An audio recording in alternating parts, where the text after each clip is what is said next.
What's a video that lives in your head rent free? Double kill. Shut down. 큰 소리 냈으면 미안하다.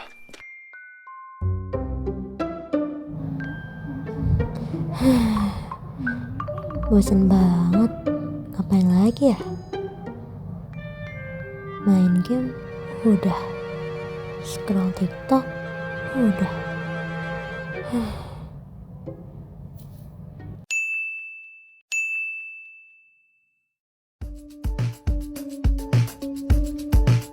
Diskusi buku. Menarik. Diskusi buku tidak hanya membaca buku secara bersama-sama dan membahas poin-poin penting dari isi buku, melainkan dapat mengkaji dan mengkritisi bahan bacaan dalam buku tersebut secara menyeluruh dan mendalam. Dari jurnal Dedication Based on Local Wisdom, diskusi buku menciptakan ruang dialog yang inklusif, memperkuat keterampilan berpikir analitis, membangun kebiasaan literasi, mengasah kemampuan berkomunikasi dan kolaborasi.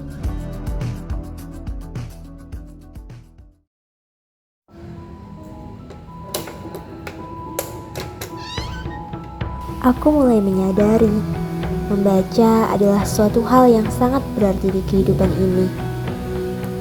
Memberikan kita akses ke dunia yang lebih luas tanpa harus berpergian.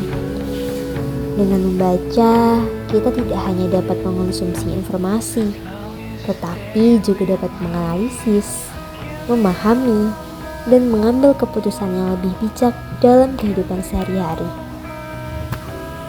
Literasi merupakan pintu untuk menuju perubahan besar. Perubahan besar harus dimulai dari langkah yang kecil.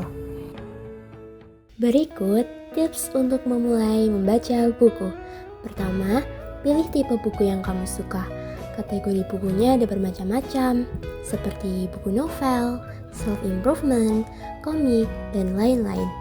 2. Sempatkan waktu untuk membaca buku minimal 15 menit dalam sehari, bisa sebelum tidur atau pagi hari setelah bangun.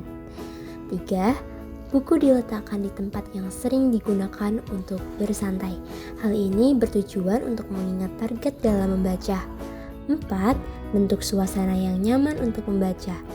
5. Setiap kali menyelesaikan buku, rayakan momen dengan self-reward. Contohnya, kamu lebih tertarik menonton film daripada membaca. Maka, buat perjanjian dengan diri sendiri setelah selesai membaca, sebagai rewardnya dapat menonton film yang dinantikan. Membaca adalah kunci untuk menciptakan generasi emas yang cerdas. Membaca tidak hanya sekedar aktivitas, tapi investasi jangka panjang untuk mengasah pola pikir, memperluas wawasan, dan membentuk karakter. Dengan banyak membaca, anak-anak dan remaja bisa lebih kritis, kreatif, dan siap bersaing di era yang serba cepat. Ilmu yang mereka serap hari ini akan menjadi modal besar untuk masa depan, baik dalam pendidikan, karir, maupun kehidupan sosial. Seberapa penting sih baca buku itu atau kebiasaan membaca buat membentuk generasi Indonesia emas 2045 nanti? Kalau menurut aku sih penting banget ya, apalagi di era-era maraknya internet gitu kan, banyak tuh video-video pendek yang beredar, apalagi zaman sekarang kalau anak-anak nggak pakai TikTok tuh kesannya kayak sangat tertinggal ya.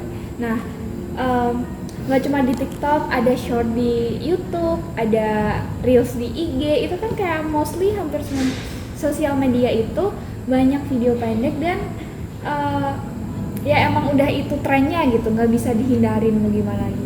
Jadi menurut aku tuh penting banget karena dengan adanya video pendek ini nanti tuh bisa aja attention span kita tuh jadi makin pendek, jadi kayak anak-anak tuh nanti jadi makin susah buat konsentrasi yang lama gitu. Nah, gimana sih perbaiki attention span ini? Salah satunya tuh bisa dengan baca buku atau nonton film gitu. Nah, kalau menurut aku sih kenapa lebih diutamain buat baca buku, karena itu juga melatih imajinasi anak nantinya. Kalau misal cuma nonton kan dia udah tervisualisasi nih. Nah, kalau baca buku tuh dia pikirannya lebih main, imajinasinya lebih main. Jadi dia kayak otaknya tuh lebih apa ya, ngegambarin hal-hal yang dia baca gitu.